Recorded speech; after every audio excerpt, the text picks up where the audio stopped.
Presentation, Robin Hensel, Complete Streets. Do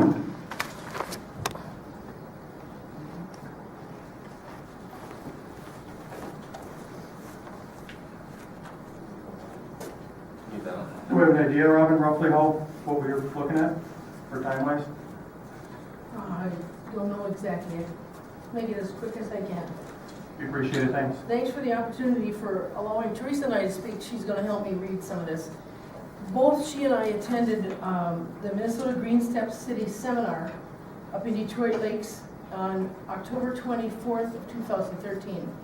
The newcomers here may not know this, but we asked to present this shortly after that and were denied. And then I asked again a short time ago, and that date didn't work out for me. I got notified too quick, and so we are putting this together tonight. Now, I filmed the whole event, but I don't know how to use all this, and I've been sick recently, so I didn't want to press myself physically to have to work through all that. But I want to give you the most important information that we gathered.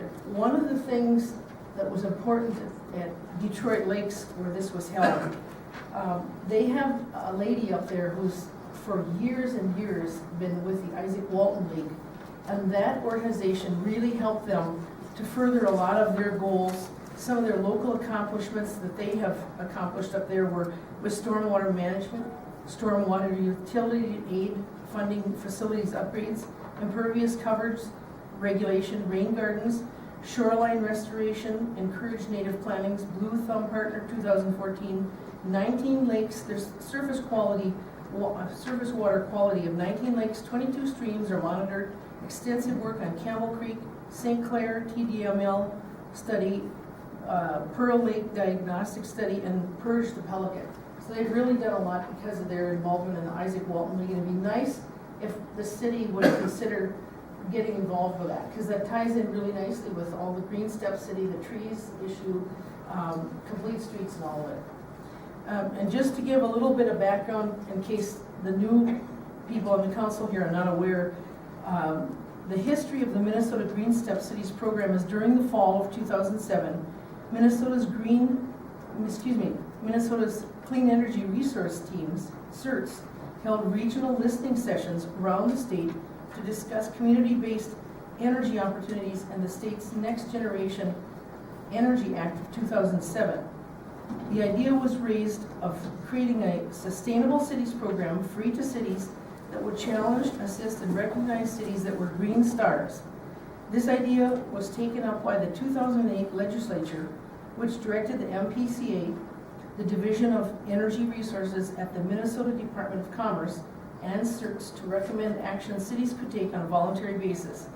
Those recommendations are contained in the report, Minnesota Green Step Cities. Representatives from dozens of cities, nonprofit organizations, businesses, and state government agencies provided the outline for what has been developed as the Minnesota Green Step Cities program, which began in 2010. This is just a little bit of extra information that I wanted to share, that I did a lot of research after we attended this to find out about how a little city can develop. And this is titled, What is Regional Flavor and How Your Small Town Can Grow Your Own Regional Flavor Destination. And I just highlighted a few things here. It suggests combining. In rural communities, we often don't have enough of any one thing to create a true tourism destination. To make tourism work, we need to combine our resources to be successful. We need to combine efforts with other towns, businesses, organizations, and counties to be successful. Handmade in America has shown us what can be accomplished through regional collaboration. Uniqueness. What works is uniqueness. The great thing is that small towns that haven't been homogenized by franchises have unique offerings. And authentic experiences is another thing they talked about. Help each locally owned business or organization to be world-class, unique, and continually innovative. Know all the assets specific to your area and develop ways to add value to them. Help weave together the assets of an area, such as the artist, specialty food produces, local heritage, recreation opportunities, and create practical activities across political jurisdictions. Encourage visitors and residents to develop long-term emotional bonds with the region. Be strategic about connecting urban and rural areas in the region. Establish a community foundation. An organization run by local business owners, educators, and politicians can collect funds from many sources and use them to further arts and business projects in the town. This gives the small town a centralized fund for improvement projects, so all citizens have a say in how to use it. And arrange interviews with regional media outlets so local officials can publicize the town's livability to a wider audience. Okay, as you all know, this is all connected with this, SHIP, the health grants through the Live Better, Live Longer.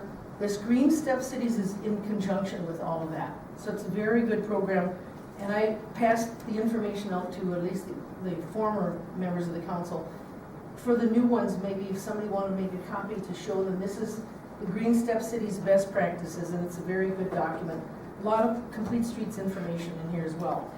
And I know that a group met with you, Greg, this week, and I couldn't because I was sick, but I had a dental appointment. But they have actually put the language into this resolution. It says Little Falls instead of Lewis, Grand Rapids, or some other city, or Battle Lake, I believe it was. And I got this information too at the Green Step Cities thing, and that's part of what I was going to suggest when we did this before. But I'm just going to read a little bit here, and then I'm going to let Teresa read this one document, and then we'll be finished up. Complete Streets Law was enacted in 2010, signed by Governor Tim Pawlenty, May 15th, 2010. Complete Streets is the planning, scoping, design, implementation, operation, and maintenance of roads in order to reasonably address the safety and accessibility needs of users of all ages and abilities. Complete Streets considers the needs of motorists, pedestrians, transit users, vehicles, bicyclists, and commercial and emergency vehicles moving along and across roads, intersections, and crossing in a manner that is sensitive to the local context and recognizes that the needs vary in urban, suburban, and rural settings. It also involves improvements that provide Americans with Disability Act compliant accessibility, which is something I've talked to the council about before, making sure that all of our sidewalks at least have a slope so that someone in a wheelchair or disability little scooter can get off there safely. MnDOT, Minnesota Department of Transportation, shall develop and offer training and technical assistance to collaboratively support local governments, MPOs, RDCs, and other agencies in the implementation of Complete Streets principles and best practices. MnDOT shall employ early, continuous, and meaningful involvement of the public and the full range of affected stakeholders throughout its processes, and shall reach out to populations who may be underrepresented or underserved by the transportation system. The stakeholders should include all populations covered under Title 6, ADA, and other civil rights laws. Community and stakeholder interest will be addressed using transparent, effective, and project-appropriate public involvement processes. And then I'll let Teresa read this.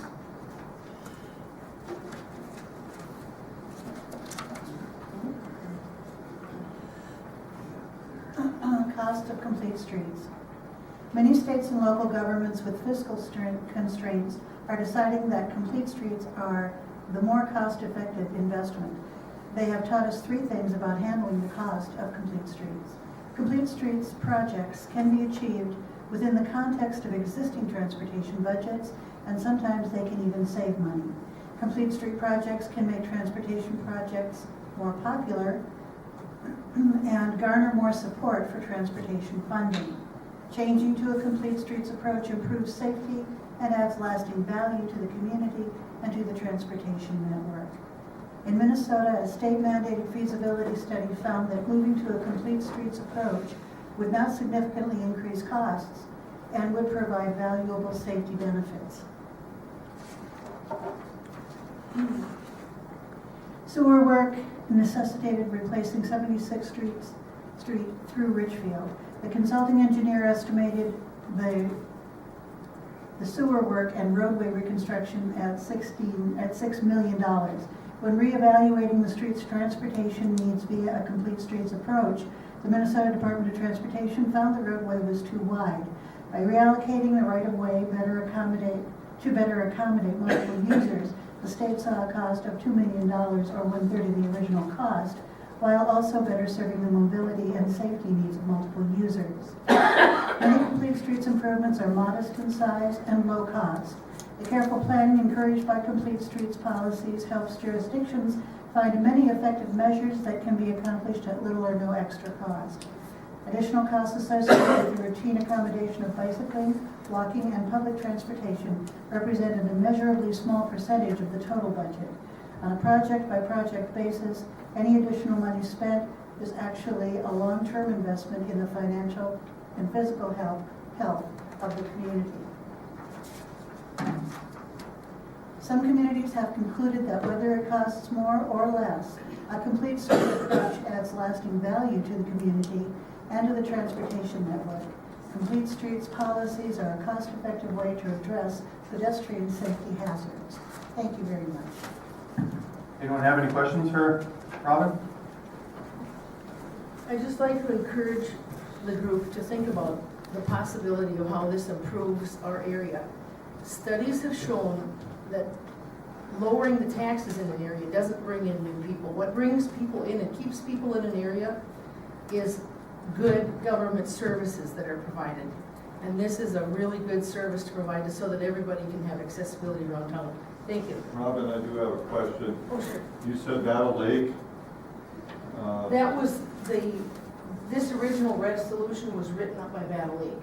Okay. And the group that met with Greg, and I have talked with them as well, I just didn't know where they were at in, presenting this resolution. They just changed the word Battle Lake to Little Falls. It's the same identical I think resolution. Alexandria also is implementing a complete streets program. Oh, there are many cities throughout Minnesota.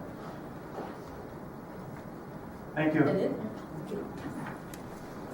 Mr. President, if I may just add on Yes. to that, a number of the items that Robin brought up, we are actually currently looking at for our streets. Probably not in a policy form, but we are looking at them. We've got the pedestrian ramps being ADA compliant. Perfect example is right out here on First Street Northeast, where we've got the bike lane and such. So we do look at a number of those things. As we look at reconstruction of projects. It's just not in a policy format at this point. Thank you. Consent agenda.